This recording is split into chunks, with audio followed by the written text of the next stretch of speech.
بالله من الشيطان الرجيم. بسم الله الرحمن الرحيم. لقد كان لكم في رسول الله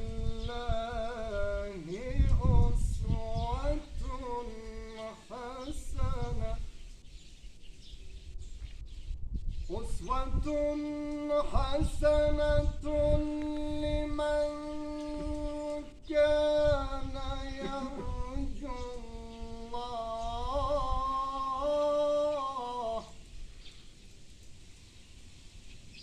أسوة حسنة لمن كان يرجو الله واليوم الآخر وذكر الله كثيرا.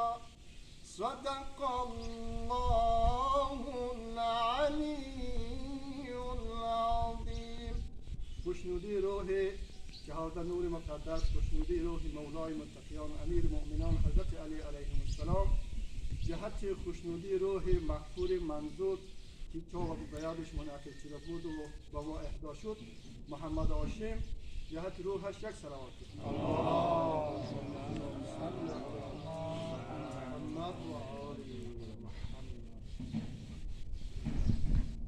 اعوذ بالله من الشیطان الرجیم. بسم الله الرحمن الرحیم. الحمد لله رب العالمین. الصلاة والسلام علی سیدنا محمد و آله اجمعین. ولعن الدائم علی أعدائهم الآن إلى قال الله تعالى إنا أنزلناه في ليلة القدر وما أدراك ما ليلة القدر. ليلة القدر خير من ألف شهر. تنزل الملائكة والروح فيها بإذن ربهم من كل أمر. سلام هي حتى مطلع الفجر. با کسی که اجازه است همه عزیزان با تشکر از استاد قاری محترم استاد نور علی با تلاوت چندی این مجلسی ما را متبرک ساختند. در آستانه ماه رمضان قرار داریم.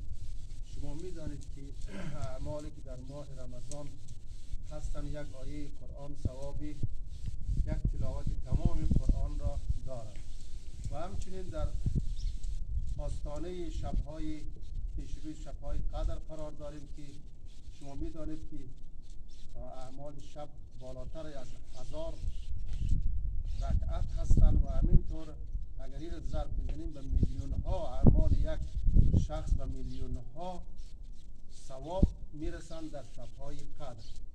با تشکر از عزیزی که به نام او این چاپ زده شده است و کسی هستند برای یک نفر یک گلاس آب میتن و یکی برای کسی یک سطل آب یا یک بشکه آب میتن، اما کسی که برای یک قریه‌ای که مستحق هستند تمام اون قریه تشنه، خصوصا در این تشنگی ماه رمضان که اصلا نام رمضان یعنی به معنای سوختن هستند، خداوند تمام گناهان همه را بسوزانند و این خیریه‌ای که درست شدن و خداوند قبول نماید. این خودش یک صدقه جاریه هستند و کسی که زحمت کشیدن به نام حاجی حشمت ازش متشکریم و برای به نام کسی که این را ساخته هستند خداوند به روح آن برسانند. این خودش یک صدقه جاریه هستند. خصوصا در این ماه رمضان قرار داریم و در این وقت عصر می شوند تمام مردم به خاطر افطاریه و به خاطر آب از این چای استفاده میکنند و تمامی مردم نیازمند به همین برنامه بودن که این برنامه بسیار برنامه عالی، برنامه بسیار خوب و این خودش یک صدقه جاریه هستند. اگر کسی یک کوزه آب را بگیرن برای یک عده لب تشنگان برسانند چقدر ثواب داره. اما کسی که چا میزنن برای همیشه مردم هزاران لیتر آب از این استفاده میکنن، هر کدام به همین طور جای خود دارن. خداوند خیر بتنین عزیزی ما را که چا زد. دومی دیگر روح آن عزیزی که به نام محمد هاشم این چا برایش زده شدن این خودش یک صدقه هستند. خدا روحش شاد کنن و قبرش محل نور خداوند متعال قرار بده و بهشتی برین جایش کنه و با خوبان و 14 نور مقدس محشور بفرماید. بار دیگر نیز از عزیزان تشکر میکنیم که این مجلس را درست کردن در این ماه رمضان و در اینجا جمع شدن دوره هم، و از محترم محمد حشمت نام که این چاه را زدن تشکر میکنیم و همچنین از کسی که این چاه را به نامش زده شده هستند به نام محمد هاشم، خداوند روحش شاد بگردانند و این معلوم است که یک صدقه جاری هستند، تا این چاه هستند ثوابش به روح آن عزیز میرساند. السلام علیکم و رحمت الله و برکاته. اللهم صل علی محمد و آله.